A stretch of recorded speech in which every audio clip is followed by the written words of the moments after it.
మెదక్ జిల్లా కొల్చారం మండలం చిన్నకానాపూర్ గ్రామానికి చెందిన చంద్రశేఖర్ గౌడ్ వర్షాలు సమృద్ధిగా కురిసి పాడి పంటలు ప్రజలందరూ సుఖ సంతోషాలతో ఉండాలని కోరుతూ చిన్నకానాపూర్ గ్రామం నుంచి పండరీపురం వరకు పాదయాత్ర చేపట్టారు.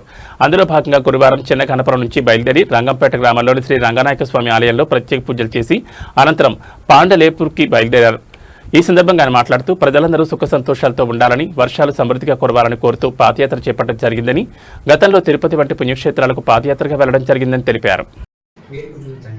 స్వామి వానలు లేవు, వర్షాలు లేవు, బోర్లు పోస్తలేవు, ఎండిపోతున్నాయి, నాట్లు వేసిన పొలాలు ఎండిపోతున్నాయి, నాటుకు నీళ్లు లేక ఇల్లు అయిపోతున్నాయని నేను పోదామని పాదయాత్ర చేద్దామని నా మనసు తీరా అని కోరుకుంటూ. ఎక్కడి నుంచి ఎక్కడ వరకు పోతున్నావు? చిన్నగన్పూర్, కొల్చారం మండలం, జిల్లా మెదకు, కొల్చారం మండలం, చిన్నగన్నపురం నుంచి పండ్లాపురం పోవాలని పాదయాత్ర చేస్తున్నాను. ఇప్పుడు కనీసం రంగంపేట రంగనాయకుల స్వామి దగ్గరకు వచ్చి దర్శనం చేసుకొని ఇక్కడ మళ్ళా శివాలయంలో కూడా దర్శనం చేసుకొని నడుస్తా స్వామి.